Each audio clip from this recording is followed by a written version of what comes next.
महाराज जी की साप्ताहिक कथा संस्करण में आप सभी भक्तजनों का हार्दिक स्वागत है। आज की कथा का विषय आँखी के असाध्य कष्ट से निवृत्ति। घटना 2 जनवरी 1958 की है।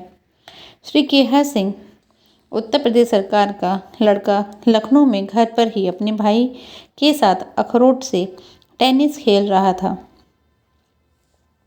तीव्र वेग से आता हुआ अखरोट उसकी ऐनक से टकराया और शीशे को तोड़ते हुए उसकी आंख को भीषण आघात पहुंचाया।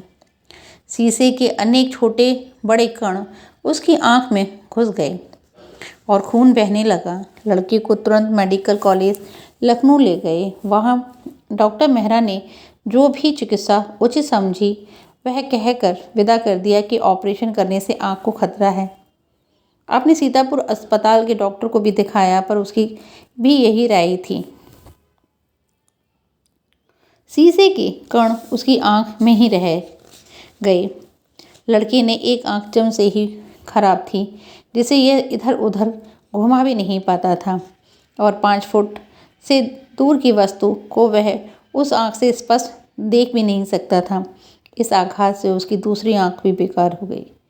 वह अपने भविष्य की चिंता में उदास रहने लगा। एक दिन वह अपनी बड़ी बहन से पूछने लगा कि क्या वह जीवन पर्यंत अपने साथ रख सकेगी। उसकी बात सिंह साहब ने मर्म को स्पर्श कर गई। वे उस रात अपने बिछौनों पर पड़े पड़े चुपचाप रोते रहे और भगवान से कहने लगे, हे प्रभु, इस बालक ने कोई तो पाप किया होगा। मेरे पापों की सजा इसे क्यों दे रहे हो? पिता के पाप का भागी पुत्र होता है। आपकी ऐसी धारणा बाइबल के अध्ययन से बनी हुई है।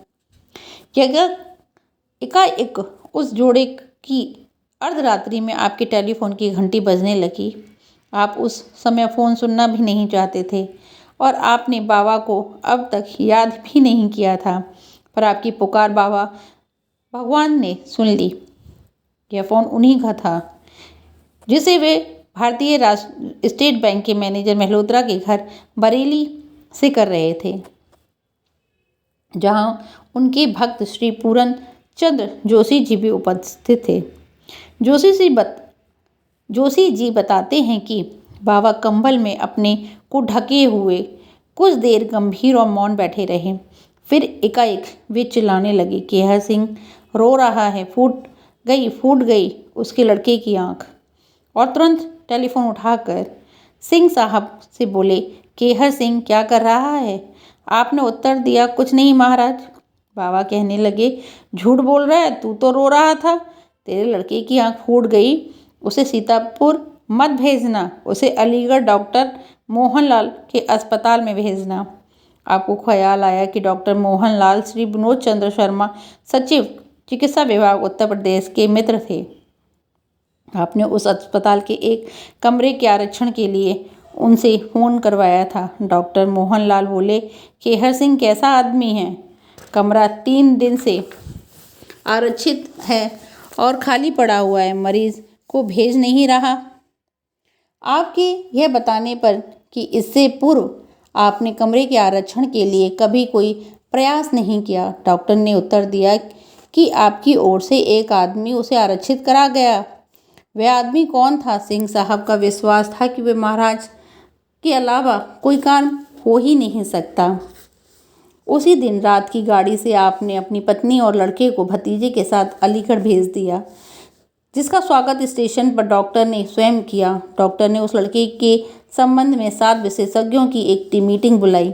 प्रत्येक से पूरी जांच पड़ताल के बाद अलग अलग रिपोर्ट मांगी। 6 डॉक्टरों ने ऑपरेशन के विरोध में राय दी। केवल डॉक्टर शुक्ला ने ऑपरेशन करने का साहस दर्शाया, पर वे किसी प्रकार का आश्वासन नहीं दे पाए। आपकी पत्नी ऑपरेशन के लिए अपनी अनुमति देने में असमर्थ रहीं। इस कारण डॉक्टर मोहनलाल ने आपसे फ़ोन पर वार्तालाप की। आंख लड़के की बेकार हो ही चुकी थी। बाबा की इच्छा समझकर आपने ऑपरेशन की अनुमति दे दी। ऑपरेशन द्वारा जितने भी कण निकाले जा सकते थे निकाले गए। किसी भी 20-22 कण आंख में फंसे रह गए, जिससे अब उसकी आंखों में देखा जा सकता था। अस्पताल से छुट्टी पाकर लखनऊ आने के 8-10 दिन में उसकी आँख की पट्टी हटा दी। आँख के भीतर उस शीशे के कण में कारण उस लड़के को कमरे के 20-22 बल्ब और आकाश में उतने ही चांद दिखाई देते रहे। वह 3 फुट के फासले पर आदमी भी नहीं पहचान पाता। इस कारण वह बहुत परेशान रहता। सिंह साहब ने उसे मेडिकल कॉलेज के डॉक्टर मेहरा के पास भेजा। उन्होंने बताया कि ऐसा होना स्वाभाविक है, यह कठिनाई बनी रहेगी और इसका कोई उपचार नहीं है। उसके बाद फरवरी 1958 में एक दिन कानपुर से बाबा का फ़ोन आया। सिंह साहब उस समय सचिवालय जाने की तैयारी में थे। बाबा बोले, तू कानपुर देव कामता दीक्षित के घर चला। उन्होंने उनका पता भी बता दिया।